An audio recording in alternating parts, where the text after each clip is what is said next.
Hello and welcome to Winchester Now. I'm Mary Blacksland. On today's programme, the Marathon Challenge raising money for seriously ill children and young people. How dog walkers are being asked to help the police tackle crime. There's flipping good fun at the cathedral, and we find out if you're giving up anything for Lent. Winchester Radio.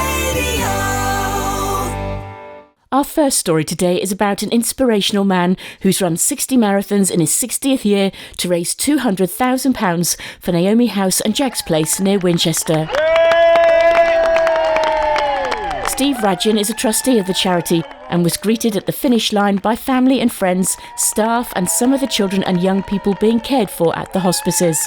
I asked him how it felt to complete this gruelling challenge.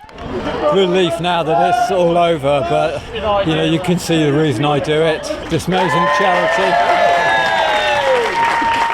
The work they do is incredible, and what I've gone through, it pales into insignificance of what the children and families go through, so that's why I do it. Tell me a bit about marathons you've done. Where have you been? The majority of them have all been in the New Forest. I live in Brockenhurst, so it's all been around the forest area, mainly because I know the tracks there, and also a lot of friends live out in Brockenhurst and they were better able to support me. I've pretty much had people out with me every single day on runs come rain, 50 mile an hour wind. We've run through floods, -7 degrees and 30 degrees of heat. So we've encountered everything on the way. And what's motivated you to keep going? I wear round my neck a USB, and on there is the name of every child that we've ever cared for and looked after and been through our service. And that's why I do it. It's for them, it's for those children, it's for those families, and that's what motivates me, to raise some money for an incredible cause. Hello, my name's Paul Morgan. I'm Director of Fundraising and Communications for Naomi House and Jacksplace. What do you think of Steve's achievement? I have to say, the whole thing is insane, but truly inspiring. It's not just about doing the 60 marathons, it's the personal challenge that Steve's gone through, it's the dedication, it's the continual pushing of himself to get up in the morning, to run in the heat during the summer, to go through the freezing cold, icy puddles during the winter, and to get up every time and do that is just remarkable. And I know, but right at the centre of this are our children and families. That's what's driven him, that's what's motivated him. And he's raised a lot of money as well. How will that help? So the money he's raised is extraordinary. For somebody to have raised hopefully well in excess of £200,000 by the end of this is just phenomenal. So from my perspective, to have a trustee in his final year doing something so inspiring, absolutely leaving a footprint on the hospice that will last for years, but also inspiring so many others. That's the sort of man he is, and the money that he's raised is so vital because we get less than 10% of our funding from the government. It costs us over 7.2 million a year, so to have that support just makes the world of difference to us. Cheers for Steve! Hip hip! Hooray! Hip hip! Hooray! Hip hip! Hooray! And what do you make of the reception here today and seeing the children from Naomi House and Jacksplace too? Just fantastic. Seeing the children and their families and the carers and the nurses, that's what makes it all worthwhile. Absolutely. You look at them and you're thinking, I've got 2 healthy children and I've now got 2 healthy grandchildren, and there but for the grace of God go I. And I think everybody's got a social responsibility to do something for charity, for others that aren't so fortunate. And this is my little bit towards that. What's next? Any more plans? Absolutely not. I promised my wife 3 times now. After I did the Marathon des Sables, I said no more. After I did 21 marathons in 21 consecutive days, I said no more. This time, it is definitely no more. I've done my bit now. I'm 60 years old. It's time for me to call it a day. What a wonderful achievement. You've done so well. Thank you very much. Thank you so much, and thanks for being here today. An amazing achievement. And now for some of the stories making the news around Winchester this week, here's Paul. Bosses at Southern Water have faced MPs, including Winchester's Steve Brine, to explain the problems with water shortages in the city. Homes in the south of the city, Compton, Shawford and Twyford, found they had no supply or little pressure last week and were forced to collect bottled water. It's the second time it's happened in 2 months. In December, the company blamed the big freeze and thaw for the problem. This time, a failure at the Otterbourne Works was responsible. Meanwhile, Southern Water says it will compensate those who lost their supply. More than 1,000 people have given comments on plans for Winchester Station approach. The council is now reviewing the feedback and says it's been useful to hear how people would like to use the area. A meeting is taking place on Thursday the 9th of March to update councillors on the progress of the project. The public are also able to attend or watch via YouTube. A strike by staff at the University of Winchester this week has been called off.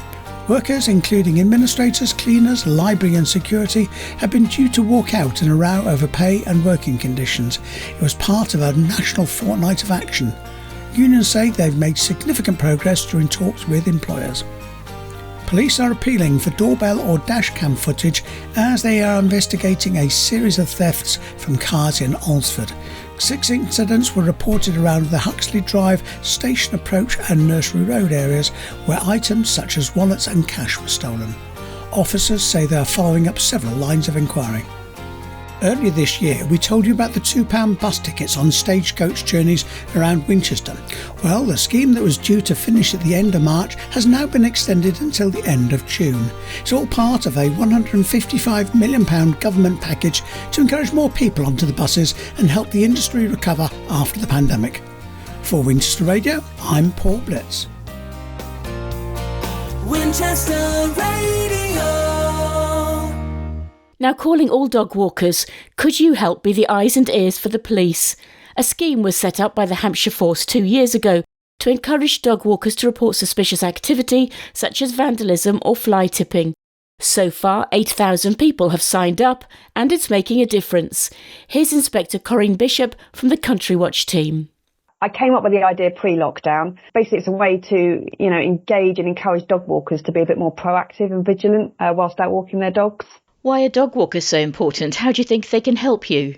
So for me, dog walkers are the first people out about in the morning. They're also the last ones out at night. So they can report any unusual observations, suspicious activity or antisocial behaviour back to the relevant authority. We call it active citizenship. We can't police alone. There's not enough of us to go around, and we really need the support of the public if they see something to report it in and let us know. What sort of things could dog walkers help with? So for me, and you told me that you're a dog walker, as I am myself, we tend to be creatures of habit. We tend to walk in the same areas, and you really notice when things are out of place. You get that feeling in the back of your neck that something isn't quite right. What's that vehicle doing? What's that person doing? And you see things, and it's just making people aware to identify what's wrong, and if they think that a crime has been committed, to call the police and let them know. A lot of times we find things are reported or spoken about on social media and on Facebook posts, but actually what we really need people to do is to be calling that into the police. It's not just a police initiative.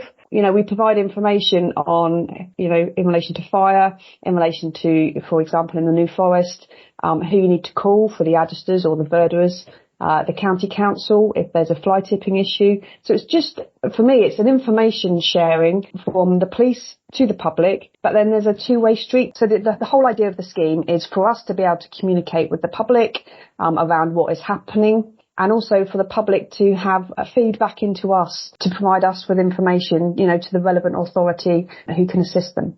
And what sort of response have you had so far? Have you had any cases of dog walkers helping with crime? I can give an example. So we put out an alert that there's issues around livestock worrying, and then what we get back from the public is, we've seen this dog or we've seen this person, and we've been able to utilise that information to support, any investigation going forward. If you come across a crime, your inclination might be to intervene or to help, but what should a dog walker do? I would encourage anybody that if you see something that a crime has been committed, is if you've got your phone with you, is to phone the police or the relevant authority at the time. I wouldn't be asking anybody to intervene or put themselves in any danger at all. So how do people get involved or find out more? So if you want to join our dog watch scheme, we've got something called Hampshire Alert. Anybody can join that, and it's not just about a dog watch scheme. You can join it under a number of different things if you want to be aware of what's going on in your local area. So what you would do, it's www.hampshirealert.co.uk, and you can register for dog watch within that, but there's a number of other areas that people can sign up to. What then happens is you will then get regular emails about stuff going on in your area. Now, it won't necessarily just be relating to dog walking. We might be asking for your help for a missing person, but what we can also use it for is to educate people as well. We do have a big issue with livestock growing where dogs are, running around that they're not under control of their owner. So we want to be able to educate the public on things that we would like them to do to assist us to prevent those things happening. That's Inspector Corinne Bishop. Time now for some community shout-outs. Here's Steve. A shout out to everyone who took part in the Winchester 10K on Sunday. Many were raising money for charity. Among them 15 team members from Naomi House who raised more than £1,500 to support the work of Trinity Winchester. The charity helps around 600 people a year with homelessness, addiction, physical and mental ill health, poverty and domestic abuse. Thanks have been given to 2 charities who donated a new sensory machine for the children's ward at the Royal Hampshire County Hospital. It was provided by the charity Starlight, which supports seriously ill children in the UK, and by Rhino Sensory, which helps with learning and play. Patients and staff are said to be thrilled with the new equipment.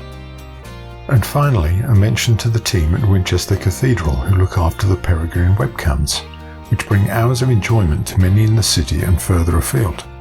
Viewers are able to watch Winnie and William the Peregrines and will be able to do so over the coming months as they lay their eggs and rear their chicks. We'll also keep you up to date on their story here on Winchester Now. Winchester Radio. Now it's become an annual event attracting competitors and crowds to Winchester Cathedral. On your marks, get set, go! More than 25 teams took part in this year's pancake race, including local businesses, charities and schools. They raced along a 38-metre stretch outside the front of the building, flipping pancakes as they ran. There were prizes for the winners and for the best fancy dress. After a number of heats, the final was between a team of choristers from Pilgrim School and Carter Jonas estate agents. The boys won. Winchester Radio's Anna O'Brien was there to talk to some of those involved. Hi, I'm Toby Sandals from Carter Jonas in the team Simply Batter Property Advice. And have you been giving much property advice, or, as I suspect, you've been doing lots of flipping of pancakes in the office? Yeah, we've not actually done any work this morning. We've just been training, and we made it to the final, so it was worth the training. But very well done to Pilgrims for getting the victory. Incredibly exciting to be the runner-up, though, because there were some fast heats. It is an honour. It's what I've always dreamed of. So yeah, very happy. Hi, I'm Amy. We're from LCP, and we have dressed up as the 4 apostles today. Recreate it for our listeners on the radio. Who have you dressed up as? So we've got the classics, we've got the Easter Bunny, we've got Father Christmas, we've got the Tooth Fairy and a rogue elf. And you were pretty unique. I mean, Father Christmas had a very different technique to the Easter Bunny. How have you enjoyed this year's pancake race organised by Winchester Rotary in partnership with the Cathedral? It's been really great fun. I mean, we didn't really want to take it too seriously, which is why we had bunnies hopping and Santa wobbling down the race course. But yeah, all good fun and all for a good cause. And happy you've won the best dressed team as well. Yeah, thrilled to be winning best dressed. Nice surprise for the day. The event is organised by Winchester Rotary and this year raised money for 2 charities. One Small Things Hope Street project for women and children and Trinity Winchester's Women's Services. Anna also spoke to the Dean of Winchester, the Very Reverend Catherine Ogle. It's difficult to contain our enthusiasm because the choristers are doing the best time yet. Brilliant performance. And this annual pancake race is brilliant because it's at the start of the Lent tomorrow, Ash Wednesday. I know the Cathedral, lots of our local churches will have special services. But such a good turnout for this event. Of course, it's raising money for charities. No, and it's just lovely to celebrate a really good Shrove Tuesday, which in other places is called Mardi Gras. It's a festival. We're feasting and we're enjoying ourselves and we're having a lovely time together. And tomorrow Lent starts, and that's traditionally a time of fasting. So this is a really lovely contrast. I'm Canon Andy Trenier and I'm from Winchester Cathedral, and we're really pleased to host the Rotary of Winchester, as always, for their Pancake Day or Shrove Tuesday pancake race. And the Cathedral has a very good success record in this event. Have they been practising a lot, the choristers? So one way or another, the Cathedral choristers, boy choristers, do seem to manage to win quite quite a lot. Whether that's through everyone else's charity or by skill, I don't know. But they have been practicing, and they also enter a number of teams. But there are a load of other schools also joining, and my children are at St Bede in town, so don't tell anyone, but I'll be cheering on St Bede. Lovely. It's hoped more than £1,000 will be raised. And as we just heard, Shrove Tuesday leads into the start of Lent in the Christian calendar, a time when many people choose to give something up. We've been out in Winchester to ask people if they follow the tradition. Do you give up anything for Lent? Oh, I haven't even thought about it, actually. I think I like my treats too much, really. Oh, sometimes I give up alcohol, sometimes I give up chocolate, sometimes I give up... It depends, every year is different. And do you normally keep to it? Yeah, I do. Yeah, because it's a conscious thing. Do you give up anything for Lent, or are you giving up anything for Lent? Not a chance. Why not? I don't believe in it. I think you should do that the year throughout. Wow, it's been quite a while that I've been to church. I think if I went in there now, it would probably shake a bit. Yeah, if I thought about it, if my Irish grandmother was still around, she'd turn around and say, you've got to give something up. And it would probably be chocolate. You going to give it a go or not this year? I probably would. I haven't, I'm afraid. This time, I have in the past. I gave up bread at one time, but I have not this year, I'm afraid. What about you? Do you give up? I do best with chocolate and that, sweets, dessert, things like that. Yeah. And does it usually work? For so long. Yeah, mostly, yeah. Well, I convinced myself. Are you giving up anything for Lent this year? No, I haven't thought about it. I'm not very good at giving up things anyway. I forget. Oh gosh, am I giving out anything for Lent? Cheese straws. So there you are. Normally I get a couple when I'm actually, doing our church banking, but at Reeves. But I've shown great discipline and walked straight by. So no cheese straws. Oh, well done. Thank you.